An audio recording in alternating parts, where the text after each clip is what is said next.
Happy life T വിയിലേക്ക് എല്ലാവർക്കും ഹൃദ്യമായ സ്വാഗതം. മക്കൾ പഠിച്ച് നല്ല ഒരു ഉയർന്ന സ്ഥാനത്ത് എത്തിക്കാണുവാൻ എല്ലാ രക്ഷിതാക്കളും ആഗ്രഹിക്കുന്നതാണ്. മക്കളുടെ വളർച്ചയ്ക്ക് വേണ്ടിയിട്ട് രക്ഷിതാക്കൾക്ക് എന്ത് ചെയ്യാൻ പറ്റും? ഒരു രക്ഷിതാവിന് മക്കളുടെ ഉന്നതങ്ങളിലേക്കുള്ള യാത്രയിൽ ഏതൊക്കെ രീതിയിലാണ് സഹായിക്കാൻ കഴിയുക?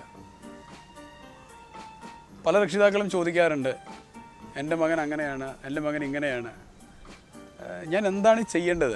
അവൻ നന്നായി കിട്ടണം, അതിന് എത്ര കാശ് മുടക്കാനും ഞാൻ തയ്യാറാണ്, അല്ലെങ്കിൽ എന്ത് സംവിധാനങ്ങൾ ഒരുക്കാനും ഞാൻ തയ്യാറാണ്, എന്താണ് ഞാൻ അവന് വേണ്ടി ചെയ്യേണ്ടത് എന്ന് പലരും ചോദിക്കാറുണ്ട്.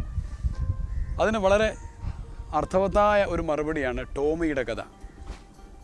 പലരും കേട്ടിട്ടുള്ള ഒരു കഥയായിരിക്കും. ടോമിക്ക് സ്കൂളിൽ ചേർത്താനുള്ള പ്രായമായപ്പോൾ ടോമിയുടെ മാതാവ് ടോമിയെ ഒരു സ്കൂളിൽ കൊണ്ടുപോയി ചേർത്തു. ഏകദേശം 3 മാസക്കാലം സ്കൂളിൽ പഠിച്ച സമയത്ത് ടോമിയുടെ ടീച്ചർ ഒരു ദിവസം ടോമിയോട് പറഞ്ഞു, ഒരു കത്ത് കൊടുത്തിട്ട് ഈ കത്ത് നിൻ്റെ മാതാവിനുള്ളതാണ്, കത്ത് മാതാവിന് കൊടുക്കണം. ആ കത്ത് വായിച്ചു നോക്കുന്ന സമയത്ത് ആ മാതാവിന് മനസ്സിലാക്കാൻ കഴിഞ്ഞത് ടീച്ചറുടെ ആശയം, നിങ്ങളുടെ മകൻ പഠിക്കാൻ വളരെ മോശമാണ്, നിങ്ങളുടെ മകന് പഠിക്കാൻ ആവശ്യമായ ബുദ്ധിയൊന്നും ഇല്ലാത്തതുകൊണ്ട് തൽക്കാലം ഈ സ്കൂളിൽ നിന്ന് ഒന്ന് കൊണ്ടുപോകണം എന്നായിരുന്നു. അതിനുശേഷം ആ സ്കൂളിലേക്ക് ആ മാതാവ് ആ കുട്ടിയെ പറഞ്ഞയച്ചിട്ടില്ല.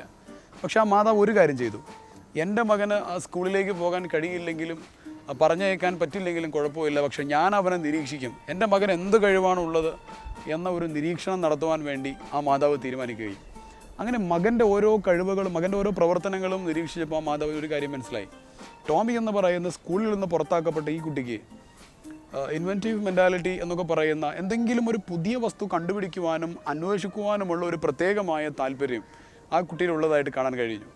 അപ്പോൾ വീട്ടിൽ ആവശ്യമില്ലാത്ത പല വസ്തുക്കളും, ഇലക്ട്രോണിക് ഉപകരണങ്ങളും അതുപോലെയുള്ള മറ്റു പല കാര്യങ്ങളും ഈ മാതാവ് ടോമിക്ക് എടുത്തു കൊടുക്കുകയും അതൊക്കെ എടുത്ത് കളിക്കുവാൻ വേണ്ടി പറയുകയും എന്ത് വേണമെങ്കിലും ഉണ്ടാക്കുവാൻ വേണ്ടിയുള്ള സ്വാതന്ത്ര്യം കൊടുക്കുകയും ചെയ്തു. അങ്ങനെ പല പല ചെറിയ ചെറിയ കാര്യങ്ങളും ഉണ്ടാക്കുവാൻ വേണ്ടി തുടങ്ങി ആ ടോമി. ചില കാര്യങ്ങൾ ഉണ്ടാക്കുന്ന സമയത്ത് ഒന്നിനും ഉപകാരമില്ലാത്ത, അല്ലെങ്കിൽ ഇത് എന്താണെന്ന് ആ ടോമിക്ക് പോലും പറയാൻ കഴിയാത്ത എന്തൊക്കെയോ വസ്തുക്കൾ ഉണ്ടാക്കാൻ തുടങ്ങി. അപ്പോഴൊക്കെ തന്നെ ആ മാതാവ് ആ ടോമിക്ക് പിന്തുണ കൊടുത്തുകൊണ്ട് പറയും, ഐ റിയലി ലൈക്ഡ് ഇറ്റ്, മോൻ ഉണ്ടാക്കിയത് എനിക്ക് വളരെ ഇഷ്ടമായി, എൻ്റെ മോനത് ഉണ്ടാക്കിയല്ലോ എന്നൊക്കെ പറഞ്ഞ് അവനെ ഹഗ് ചെയ്ത്, അവനെ കെയറസ് ചെയ്ത്, അവനെ പാറ്റ് ചെയ്ത്, അവനെ തലോടിക്കൊണ്ട് വലിയ ഒരുപാട് പ്രോത്സാഹന വാക്കുകൾ പറയും. അങ്ങനെ അല്പകാലം മുന്നോട്ട് പോയ സമയത്ത് ഈ ടോമി അല്പം കൂടെ വലിയ വലിയ ചില കാര്യങ്ങളൊക്കെ കണ്ടുപിടിക്കാൻ തുടങ്ങി. ടോമിയെക്കുറിച്ച് നമ്മളൊക്കെ കേട്ടിട്ടുള്ള ഒരു കഥയുണ്ട്. ഒരു ദിവസം വീട്ടിൽ കോഴി മുട്ടയിട്ട സമയത്ത് ടോമി ആ കോഴിയെ നിരീക്ഷിച്ചു.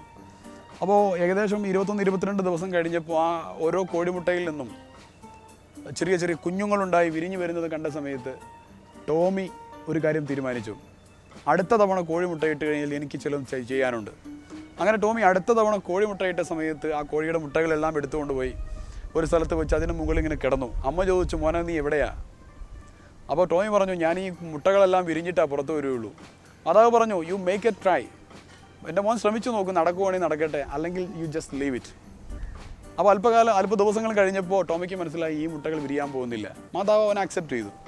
ഇങ്ങനെ പ്രോത്സാഹനങ്ങളുമായി മുന്നോട്ട് പോയി ആ മകൻ്റെ അവനുള്ള കഴിവുകൾ ആ മാതാവ് നല്ല രീതിയിൽ പ്രോത്സാഹിപ്പിച്ചപ്പോൾ ആ ടോമി ഒരുപാട് കണ്ടുപിടുത്തങ്ങൾ നടത്തുകയും ഇന്ന് സ്കൂളിൽ നിന്ന് പുറത്താക്കപ്പെട്ടതിന് ശേഷം മറ്റു പല സ്കൂളുകളിലും കൊണ്ടുചെന്നെങ്കിലും എല്ലാ സ്കൂളിൽ നിന്നും പുറത്താക്കപ്പെട്ട ആ ടോമി എന്ന് പറയുന്ന കുട്ടി ഇന്ന് ലോകം മുഴുവനും ആദരിക്കുന്ന സയൻസ് ലോകത്തെ ഒരു വലിയ അത്ഭുതമായി വിശേഷിപ്പിക്കപ്പെടുന്ന the light of the scientist എന്ന പേരിൽ അറിയപ്പെടുന്ന ബൾബ് കണ്ടുപിടിച്ച 1098 പാറ്റൻറ്റഡ് ഇൻവെൻഷൻസ് നടത്തിയിട്ടുള്ള തോമസ് ആൽവ എഡിസൺ എന്ന് പറയുന്ന സയൻസ് ലോകത്തെ അത്ഭുത പ്രതിഭയാണ് ആ ടോമി.